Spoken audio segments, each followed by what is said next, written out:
Maybe queen f8 to attack like this. Interesting. He wants to sack here, I guess. Okay, so yeah, we could stop that. I don't know if we have to, but... but then I lose my queen. Okay, so I would have to do it maybe this way.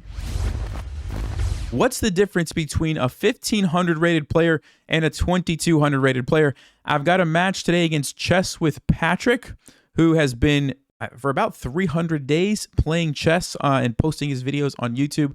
And he's rated right at 1,500, I believe 1,497. And we're about to play a game where he's recording, I'm recording. You're going to get to hear both of our thought processes kind of back to back. And here we go. Good luck to Patrick. And he starts with e4. I'm going to go with e5. So today we're doing a 15-minute, 10-second increment. Now Nelson did say he didn't prepare for this game. So I don't know if he knows I play the Vienna. He might. And we'll see what he's going to do. Plays knight to c3. Okay, so he's probably going to try to play the Vienna Gambit is what I would expect, which I don't have a lot of experience with, but I think we'll go ahead and go for it and see what we can do. I know that knight f6 is a good move, and I'm expecting probably f4, although he could play something like bishop c4 as well. But I probably maybe should have gone there. This is actually Petrov's defense. he's just going to develop the knight. Interesting. Okay, so we might end up with just a 4 knights if that's what I want to do, or if I want to try to mix it up a little bit. What else can I play here? I mean, you kind of have to defend the pawn. I say that. I guess you don't have to. There are some other moves, but I think I will for right now. I'm just going to keep it simple. Just develop the knight, defend the pawn. I think I'll get my bishop out there. Yeah. And we will probably just go into a middle game and go from there. All right, bishop c4. I think bishop c5 is totally fine. They're actually, you know what? This might be a mistake, and I'm trying to think. A lot of times what you can do is capture on e4, and when the knight recaptures, you play d5. And you fork these pieces, and you get your piece back. Bishop here takes, knight takes. There's... I believe, let me think. I think this is a mistake. I think this is what I'm supposed to play. Yeah, it's going to get tricky. Going to get a little wild, but I'm fairly certain that this is what I'm supposed to play here. And so I will go ahead and take the pawn. I'm used to playing 10-minute with 5-second variation games. So he goes and takes. But I'm not going to retake, because if he moves his pawn, he'll fork both of my... Well, let's see. He's up a pawn now. I take him up. I need this here. Yeah. Should I let him fork my pieces? I don't think so. I think I might move my queen here.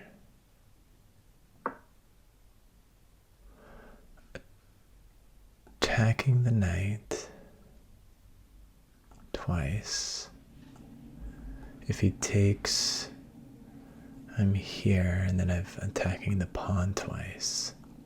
And basically, it's like if he goes here and you fork, after the dust settles, you just have a better position, which is kind of weird, right? Because it seems like this should be maybe you shouldn't be able to do this. Like there could be a sacrifice, but even that line, you have this move d5, which, if I'm not mistaken, it is also just good for black. So, it's tricky because there's a couple of situations where that's not the case, right? Where you can't get away with this, but I believe this is one where you can. And so we'll see what Patrick is going to do.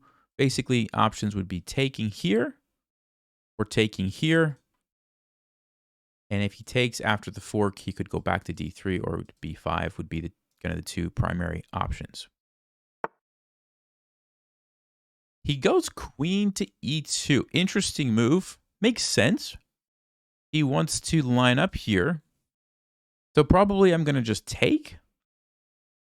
I guess he's going to recapture, and then we just have to play a little bit of defense is what I'm thinking. Let's see if there are any other options. Something like knight to d6 looks very risky to allow this capture. I don't really think that's going to help me. This also, he's going to get quite a bit of piece activity, but I feel like I should be able to defend. So let's think through this a little bit here. What kind of options do I have as far as defending against this? D6 is the most obvious one. This is the weak spot, so knight to g5 would be the move that I would be concerned about. But on knight to g5, I could play d5 at that point. Bishop to b5, and I could play, what, maybe bishop to d6.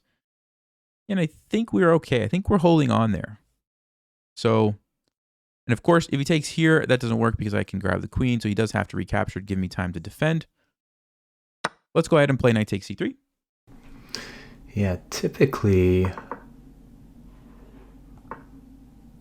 I would have gone here. I don't know why I played knight f3.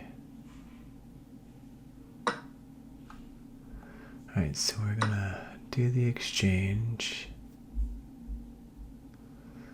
He still might push his pawn, but then I pin.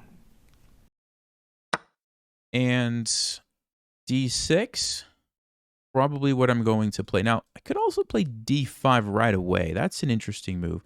If he takes me, I do have to be careful. Yeah, I don't think we want to do that.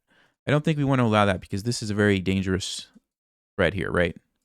Could very easily get into trouble. So I think we do have to play d6. So let's just verify here again. The move that I'm concerned about would be knight to g5. Threatening here. But we have d5. And what's he going to do? Probably bishop to b5. And then I think we just play bishop d6 to defend. Looks like we're holding on. I don't see any obvious follow-ups for white. So I think we're okay. Let's go ahead with d6. On the downside, he's up a pawn and I've got these doubled pawns here, which is not good. On the plus side, I have a lot more development than he does. I've got bigger pieces out on the board. He's really only got the knight out. He's planning to pin this here now. So what about knight to g5?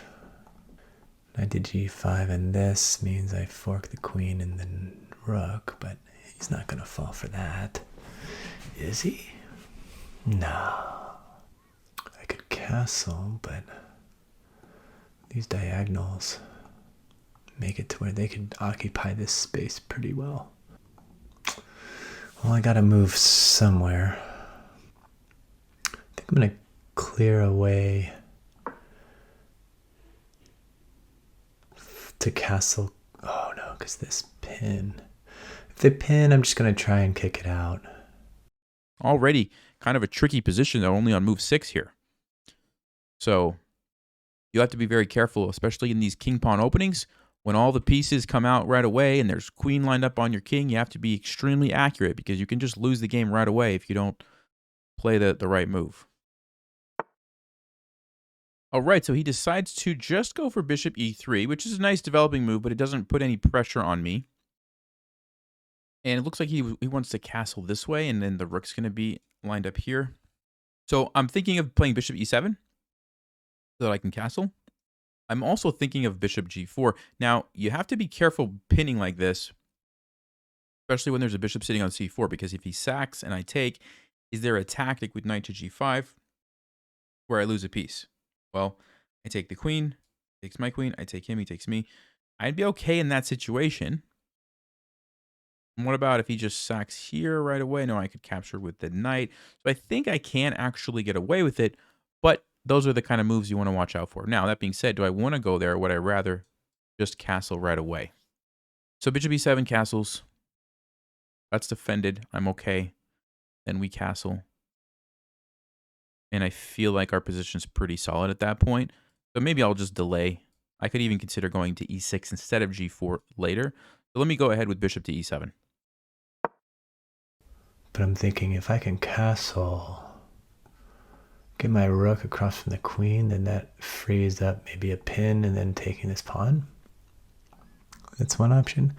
I also really want to know what would have happened if I would have gone knight g5. But I have a history of attacking before I finished development.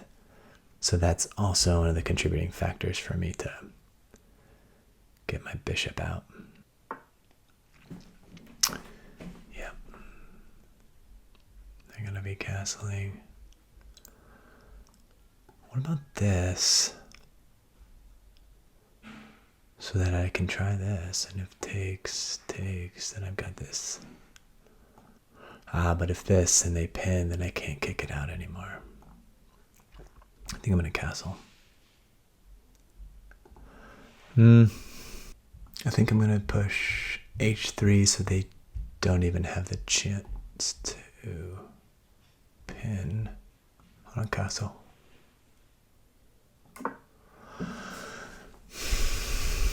Now I've got my rook across from their queen. Definitely expecting castles here. And then I think I will castle as well. All right, he does castle queenside, and I don't think that changes anything that I analyzed. So here we go. They might castle this way. At which point I will... I think I'm going to attack the knight. If that knight wasn't there, I could take this pawn. Let's see what he takes. But if I move here and I'm able to take, recapture. We'll see. And while he's thinking here, I'm going to start kind of thinking about some ideas. Because most likely he's probably going to either bring the rook to the center, or he's going to start throwing the pawns at me. Those seem to be like the only two, major plans that I could see. So if he brings the rook here, I'm up a pawn, so trading generally would be pretty good. Oh, he plays bishop d5. Never mind. Okay, so takes. There's a little tactic there where he wins a pawn. Probably what the idea is. I'm not concerned about the doubled pawns at all. Actually, I like the fact that it opens up the b file, but I don't want to lose my pawn. So options would be bishop d7, so that after takes, this is no longer a threat. We would simply take. So bishop d7 is one, or bishop g4, just pinning the knight straight away. The thing about bishop g4 is after h3, I would not want to go back and allow all of these pawn moves for free. So if I go bishop g4, I'm basically committing to capturing here. And the queen's going to take. He does have quite a bit of pressure this way and this way, so I don't really like the look of that. So I think bishop d7. Now, are there any other moves that maybe I'm not considering? I don't think so. So I think bishop d7 is probably the move to play here. So bishop d7 it is. And it's a little passive, right? You might say like, man, Nelson, your pieces are like just not really on active squares. But remember, I did grab that pawn early on. That's kind of why this happened. And that's a lot of times that's the trade-off in chess, right? Like you either go for the quick development and the active pieces, or you go for the material. And if you go for the material, you have to play this kind of defensive position for a little while and make sure you're careful until it opens up at the right moment later in the game, right? So my moment will come, right, when things will open up for me. But right now, there are some very, concrete threats that I have to deal with, and that's what I'm doing. I think I need to start attacking, though. This diagonal seems a little fishy. If the knight moves here, I can still take. Because if they recapture, then I've got check with a discovered peekaboo. This.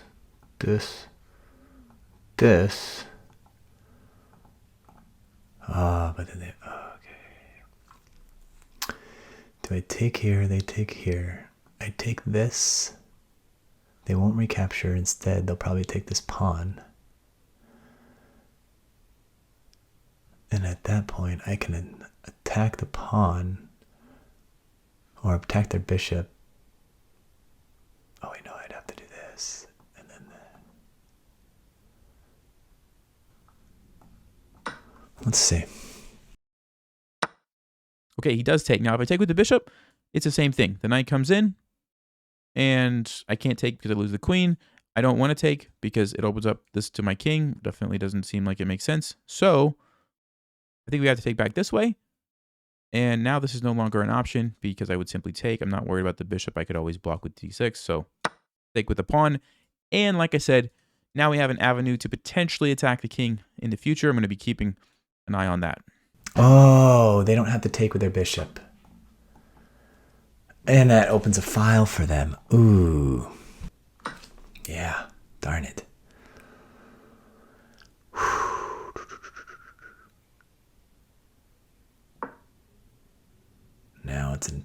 they've got this open file here. It's going to be dangerous. Okay, h4. So he is probably just trying to throw the pawns forward, or maybe he wants to move a piece here. I'm actually considering bishop g4. Yes, because of the pin, but also because it stops the pawn from moving forward. And it sort of makes it difficult for white to continue attacking me. If I just leave this and he plays g4, well, now if I take it, the file is open. I have to be much more careful in that situation. So I'm liking the idea of just going here straight away. To maybe go here, or actually maybe I could just go straight away, rook b. I don't think I'm really worried about this pawn. That's an idea as well. But yeah, bishop g4 just feels like a good way to stop the attack and line up here. There is queen c4, which would be sort of a fork. If I take, it messes up the pawn structure, but it does open the g file. Or I play queen d7 in that situation and just defend both. But then the knight can jump in. Nope, can't do that. So on queen c4, we would have to trade. Takes. And then what? Then probably play queen d7. Then he's going to bring the rook most likely over here. How do I feel about defending that situation? Plant my bishop on f6. Seems pretty good. I feel like we could defend that easily enough. So that seems like a pretty valid option. Bishop to g4. I mean, you know, some sort of like a plan like this just seems real slow. So I'm going to go with bishop g4. I think I like the look of that. Now I can go here. I probably expect them to push this pawn. Yeah, if I come here, they might just do this. I take. It's not super obvious how they would maneuver their major pieces on this open file. Maybe they push this pawn first and then bring it over. If they bring it over now, I just take, so that might... There's the pin. Ooh, yeah. I think the only move I have is this. They take, I recapture. And then they take the pawn, but then I could take this pawn. No, if they do this, then I take, and I recapture, and then they take here, and then I can take because they can't recapture because my queen's on this. Let's see. So on queen c4, like I said, we're going to trade it off. Probably go queen d7 to defend here. And then, yes, we have to deal with the g file, but I like bishop to f6 to defend that. If I need to tuck my king in the corner, I could do that. And I think we are okay in that situation. All right, so he does go for queen c4. And is there really anything to think about here? I mean, I don't want to go back here. I don't want to defend. I could defend and lose this pawn. That's not like the end of the world. But I'm happy with my calculations. I'm going to continue on. And let's just go ahead. Queen to d7. I do have this move now that I can come back to. Let's go ahead and activate our rook over here on this open file. So probably the rooks are coming over next. And like I said, my plan most likely is going to be bishop to f6. I might actually consider d5 first and maybe save that move for later. Because if you can... One of the better ways to defend on the g file is by pushing your f pawn forward. Because it allows support this way, right? Yeah, not surprised there. It allows support this way. What I'm actually thinking is, since I can't play that right now, if we play d5, kick the queen somewhere. I don't know where. Maybe here, maybe here, maybe here. Then we could play like f5, and now I have support coming from my rook and my queen like this. That actually looks pretty good. And then if you get the bishop on f6, it's even better because the rook can support, like I said, right? If I do it right now, I can't get that extra support. Not that I necessarily need it, but it might be a nice thing to have. So yeah, I think we're going to go with d5 here. Now, on d5, do we have to worry about this queen sacrifice idea? I could still go bishop f6. sort of a bailout move. I probably could also take, and on bishop takes, most likely play f5, and my king's going to escape, I believe. He takes with the rook, I go over. If he doubles up, I think bishop f6 is going to just bend everything. Yeah, so I think we're fine. So d5 looks like a pretty nice move. Let's see. Queen coming over here, I would be okay probably just trading. In fact, I might have to, but that's okay. Yes, it would fix his pawn structure, but we still go into the endgame up the pawn. Maybe, I mean, I don't really love fixing his pawn structure like that, but otherwise I would have to play like bishop f6, which I don't really want to play. Yeah, we're going to go with d5. We're going to go with d5. I'm just saying, look, if he goes here, I'm going to trade it. And yes, it does help the pawn situation over here, but I'm still up a pawn, and I think I could, be happy with that endgame. So pawn structure is looking horrible. Doubled up pawn. He's up a pawn. No passed pawns quite yet, but if I don't find a way to attack without sacrificing pieces, then I'm going to lose in the endgame. So I'm actually hesitant in bringing my queen over right now because of that very reason. I don't want to exchange queens because they've got a much better pawn. So I've also got this bishop here, and I could do this move. And at that point, this... Yeah.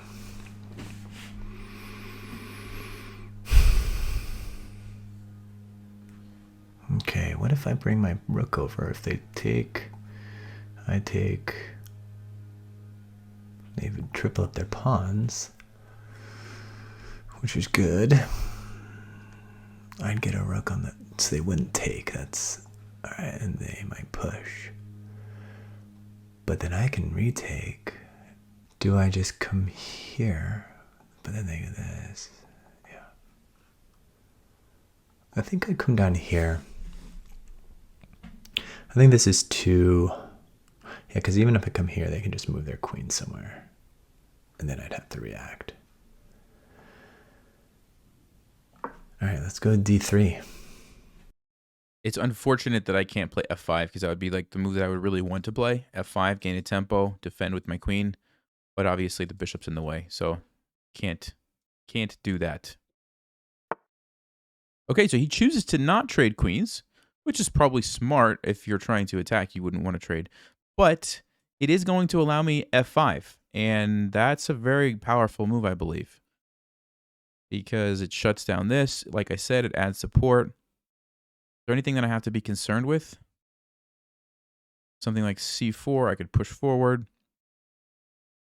f4, I could push forward. Maybe rook g2 to double up the rooks.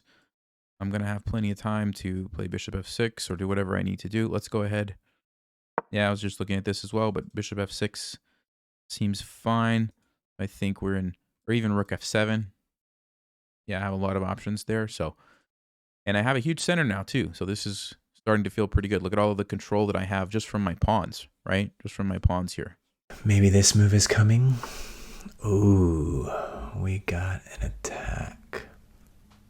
So now this move isn't as effective because all I need to do is this. Or they can come anywhere with that. They probably would come here. Yeah, I'm leaning towards bishop to g5. Let's see what happens. All right, so he plays bishop g5. Interesting move. But what do I want to play? This is a moment in the game where there's a lot of options. And so sometimes these can be some of the toughest moments in a game because so many choices. For example, I could play bishop f6, I could play bishop d6, play bishop c5, I could play rook b8, I could play rook e8, play e4, play probably rook f7.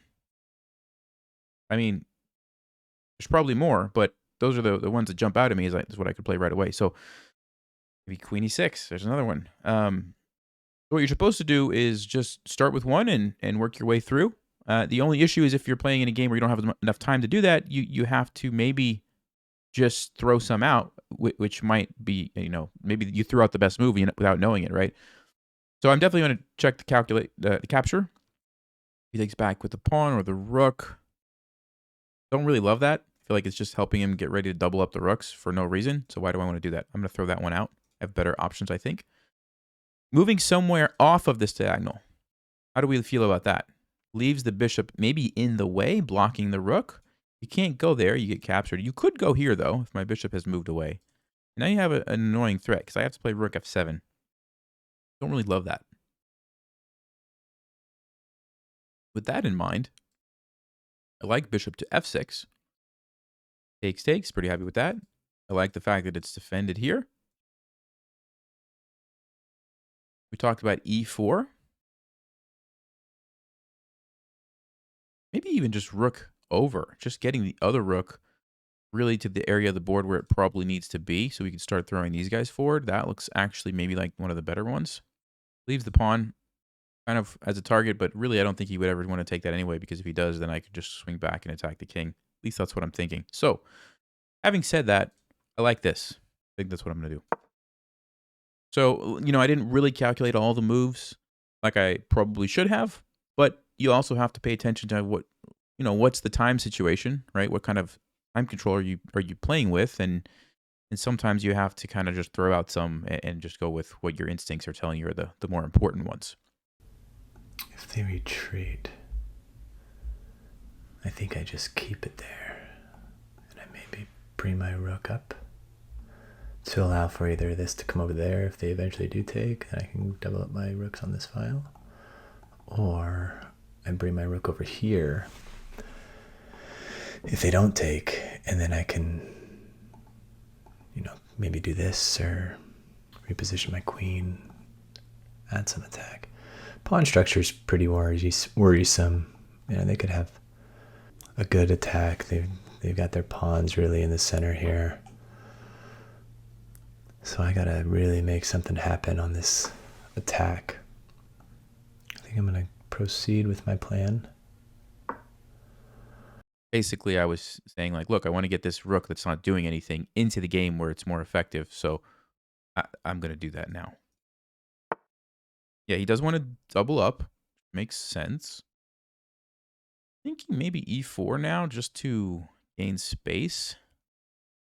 We could trade later and open up this and maybe make something happen. It does let him undouble the pawn. So if I want to keep the doubled pawns, maybe I would consider f5, try to bring the queen over here or something.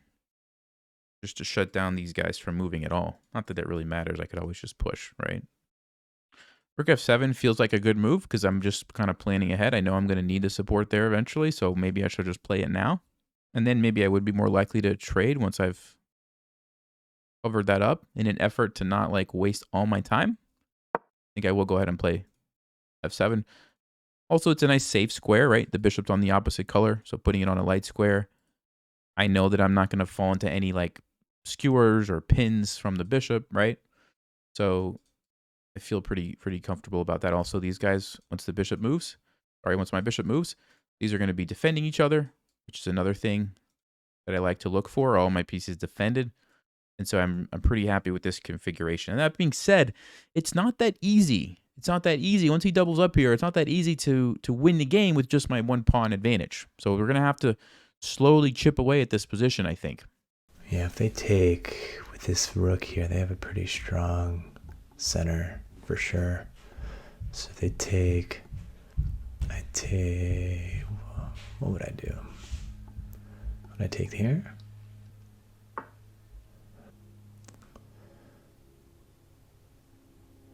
Do I push this pawn now? Let's push the pawn. That way they can't come here without a consequence. And maybe I will start by trading off the bishops. I guess we can trade now. Kind of wasted a move going to g2 and then here, so he doesn't even get doubled up right away. So it gives me time to do something. Yeah, and I think I am going to push e4. And the primary reason is I want to just get some pressure with my rooks here. So let's go ahead. Go ahead and trade that. Follow it up with e4. Okay. We have an exchange of the bishops. I'm attacking this twice. They're defending it twice. So we'll see what happens. They might And the only issue is you do give up the d4 square, so I have to be a little careful if I'm going to do that. So let's just make sure. You know what? I could even actually take with the rook, and I wouldn't give that up. Maybe that's a better way to do it. Yeah, I think that's what I'm going to do. Let's play e4. And basically what I'm saying here is if I take with the pawn, yes, I like that this opens up, but I don't like putting the queen on d4.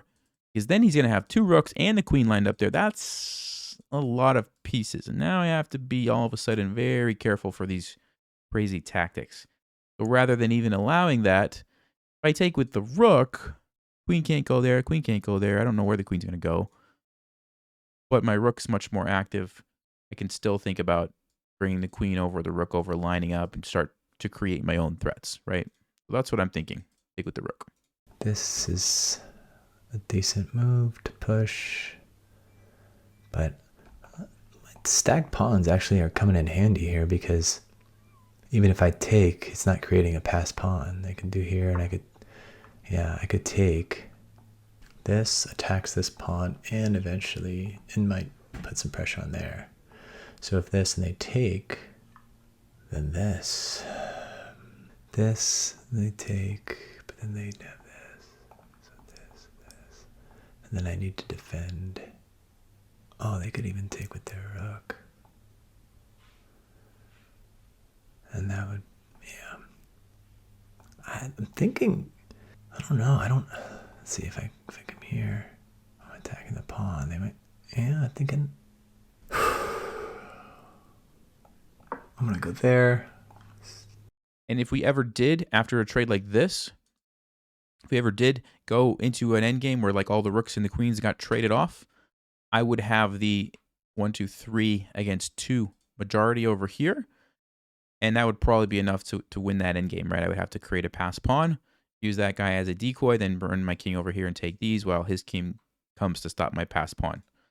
You want to, as you get closer to the end of the game, you want to kind of be thinking about those endgame, like what would happen if all the pieces got traded off, right? So that when you find yourself where there's a trade being offered, you need to know, like, should I do it or not, right? Now, of course, I just said if all the pieces get traded off, it's different if only one pair of rooks or maybe just the queens or two pairs of rooks but not the queens, right? And of course, that's why chess is complicated and gets very tricky because there's so many different layers that you have to think about, right? I mean, you could spend your whole life trying to master all of the different types of endgames that could arise. But queens and rooks are pretty common, especially above 1500, just because most players aren't blundering in the middle game as often. The knights and the bishops a lot of times are getting traded, like we saw, and you end up in these situations where there's rooks, there's queens, and maybe there's a couple pawns, an imbalance in the pawns or something, right? I guess looking at this, he could play queen d4 right now, but then he has to be willing to sacrifice this pawn, which really might be a smart move because he could probably get that pawn back relatively easily later. It's going to be a doubled pawn with no support. But I'm still, oh, he does play that. Wow, interesting. Okay, but I'm still pretty happy. I mean, I've got this very well defended. He is going to add another rook there, but if he plays h6, I always have g6. So I think we're all right. This pawn is being attacked. Do I really care about that, though? Not so much. So I think I will go ahead and take here. Yeah, I think we're good. I think we're okay. We have to watch out for this move, right? But we have g6. Takes, check. We would just take. I think we're doing okay. You can see the value, though, of having these pieces on the 7th rank helping to defend, right? That's why I said f5 was it's a great way to defend when somebody attacks you because you get the support this way. Then do I sack, take, check? No.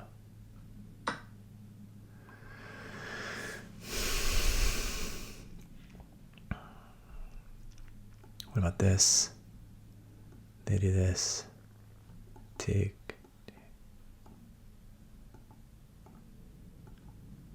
I'm trying to go for a win here, but just very optimistic of me against a national chess master. But If this and then this, then I take, they recapture. I think I go G1.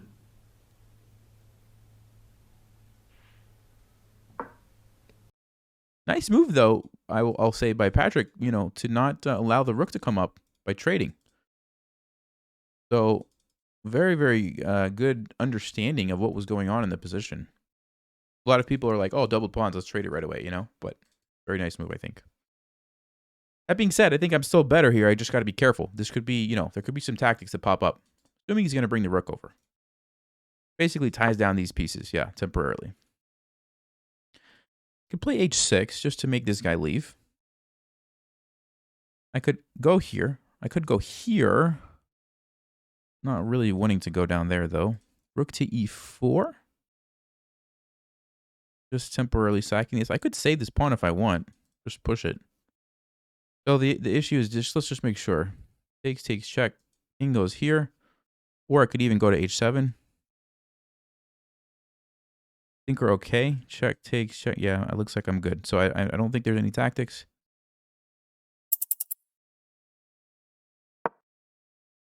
I mean, I just don't know what to do. So I'm like, I guess I'll just save the pawn. Because why not? If I push it to here, I could even defend with the rook if I had to. I don't think he's got anything tactics-wise, as long as I keep these pieces here. Oh, wow. How much time do we have? Nelson has less than a minute. Here he goes on his attack. All right, what about this? This. Take with check. I don't know if there's a sacrifice there.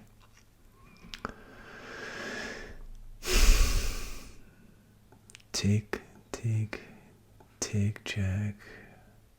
Is there something here? A minute left? Do I have enough time to find it? Oh, I'm running out of time. Ah! I don't know what to do. I'm running out of time.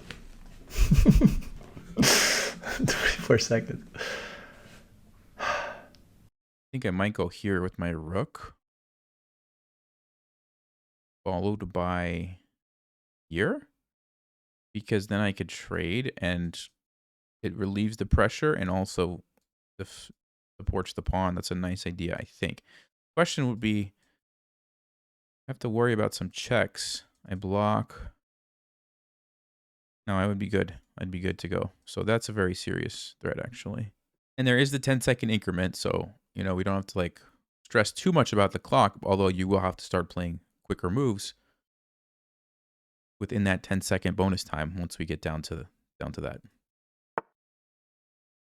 All right, he goes queen f4. Interesting move. So he's attacking these guys. Okay. So if I do go with my rook move, he's probably going to take this pawn. Then I could play queen here. Lines up there for white. So we'll go with that. I think I want to go here, but maybe here. Depending on if I want this to stay defended or this. I know I'm at least attacking this pawn. Mm-hmm. I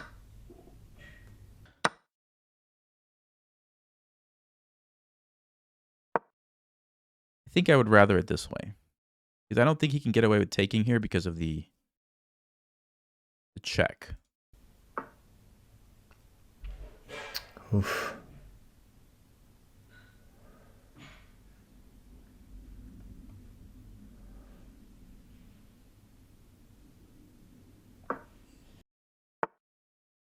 Okay, so he stops it that way.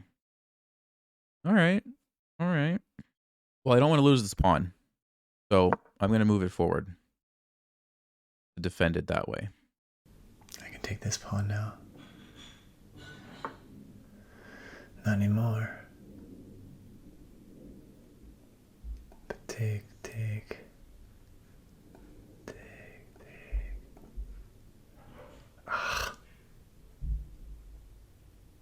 I'm running out of time. H6, I think we have to play G6. I don't think there's much of a choice here. Or maybe I don't have to, but I'm going to do that.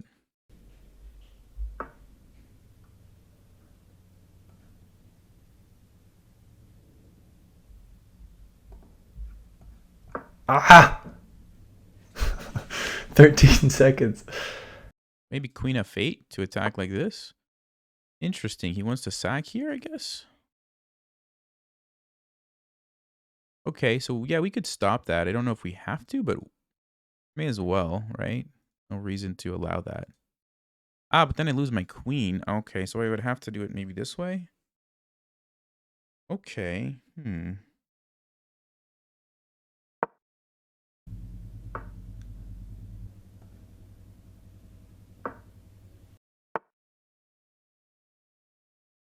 I think we want to go this way.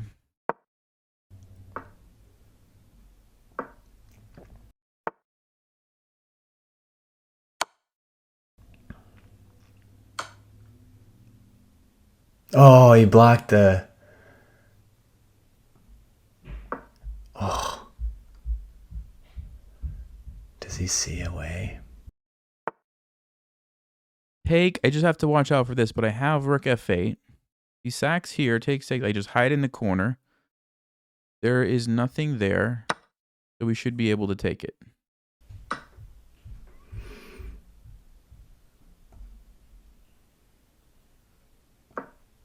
We have checkmate threats. Guess we just go here.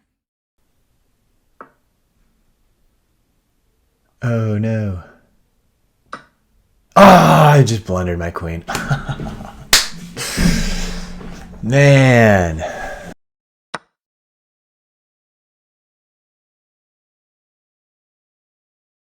He can take that, but I can take it first with check.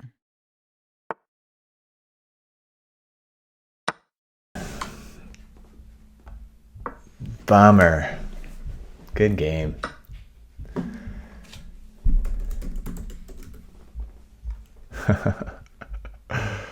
Oh. Wow. Wow. What a good game. Yeah, good game. Good game. So he played very well until the end there with the time pressure. Very, very nice game. I'm going to hop on a call with him and we'll probably go over the game together. And maybe he'll post that on his channel. So if you want to see the post-game review, I'll link it in the description. Go check that out. But big thank you to Chess with Patrick for playing against me. That was a lot of fun. And hope you guys learned something with the thought process there as well. Stay sharp, play smart, and take care.